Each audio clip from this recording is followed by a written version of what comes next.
Ya, assalamualaikum warahmatullahi wabarakatuh. Ketemu lagi bersama saya Wahono Channel. Kali ini saya akan memberikan sedikit pengumuman ataupun informasi terbaru. Mungkin baru kemarin ya, tanggal 7, karena informasinya dari websitenya BP2MI atau KP2MI itu kemarin tanggal 7 pengumuman pendaftaran program G2G. Sayang sekali bukan untuk umum, tapi untuk CBT khusus buat teman-teman yang sudah bekerja di Korea lebih dari 3 tahun dan pulang ke Indonesia mengikuti ujian kembali. Nah, ini kesempatan buat teman-teman semuanya yang baru pulang kemarin dan ikut ujian kembali untuk bisa bekerja di Korea kembali. Di sini ada beberapa nama-nama, bisa dicek langsung di KP2MI ataupun BP2MI ya, masih untuk situsnya belum dirubah menjadi KP2MI tapi masih BP2MI, maksud saya seperti itu. Jadi untuk syarat-syaratnya sudah dijelaskan semuanya. Pekerja migran Indonesia yang dapat melakukan pendaftaran sesuai dengan nama pada terlampir. Jadi di situ teman-teman yang bisa mendaftar itu hanya teman-teman yang sudah terlampir di websitenya BP2MI. Jadi jika namanya tidak ada ataupun tidak tercantum di websitenya BP2MI tidak bisa mendaftarkan diri. Dan satu lagi harus cocok dengan namanya ya, karena nama di situ ada yang sama dan harus cocok dengan pasportnya. Jadi teman-teman harus lihat secara teliti. Nama bisa sama tapi paspor tidak. Jadi di situ teman-teman harus dilihat paspor dan juga namanya. Untuk yang diinformasikan yang minimal usia 18 hingga 39. Jadi teman-teman yang usianya lebih dari 39 tidak bisa. Kelahiran di antara 18 Februari 85 hingga 7 Februari 2007 ya, seperti itu untuk informasinya.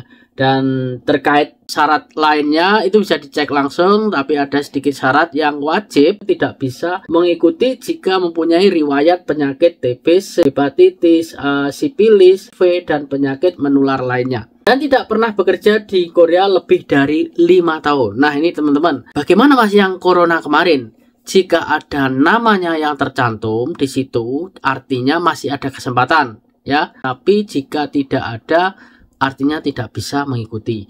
Nah, nanti ya di waktu sending, kalau sudah lulus waktu sending, itu ada beberapa teman-teman kemarin memberikan informasi ada yang dibatalkan dikarenakan juga corona, ada juga yang tidak, maksudnya disetujui ya.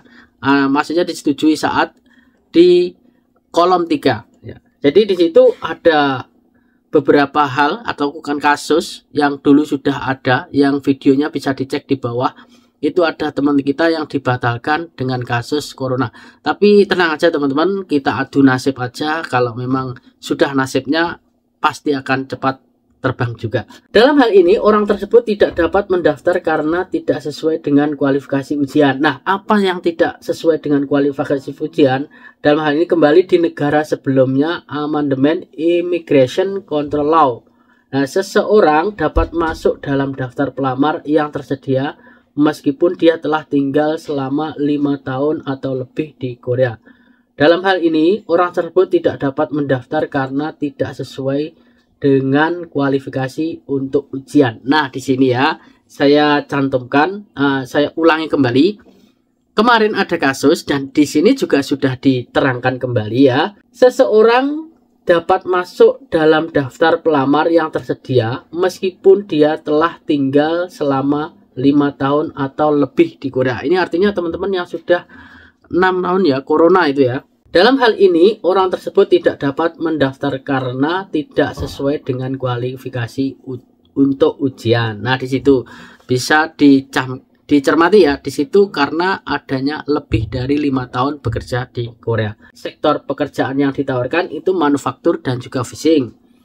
Jumlah kelulusannya juga sudah akan dihitung ya. Jumlah peserta yang lulus ujian akan diumumkan lebih lanjut sesuai dengan perankingan hasil nilai ujian. Peserta yang memperoleh nilai 120 minimal ataupun lebih dari nilai maksimal 200 poin. Nah, artinya di situ ada sertifikat kalau ujian bahasa dan kemampuan bahasanya, maksudnya itu lebih dari 200 itu artinya teman-teman mencantumkan sertifikat seperti lulus TOPIK di Korea, dan juga teman-teman yang mempunyai sertifikat lainnya itu bisa mencantumkan nanti akan mendapatkan nilai lebih. Jika teman-teman nilainya 200 nanti akan mendapatkan tambahan. Artinya di situ lulus ya, jelas ya. Karena 120 saja sudah lulus. Yang kemarin itu juga rendah teman-teman. Jadi ada banyak kesempatan ini teman-teman untuk nilai. Jangan khawatir, insya Allah teman-teman bisa lulus. Selanjutnya untuk jadwalnya itu tanggal 17 sampai 19 untuk pendaftaran.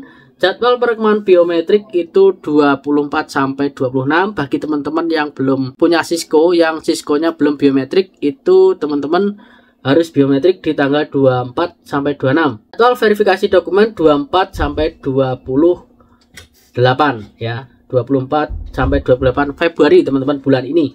Selanjutnya batas maksimal perbaikan itu 24 sampai 27 untuk perbaikan teman-teman terkait dokumennya. Saat mendaftar itu teman-teman ada dokumen yang tidak sesuai nanti akan dikembalikan oleh BP2MI dan nanti akan diperbaiki di tanggal 24 sampai 27.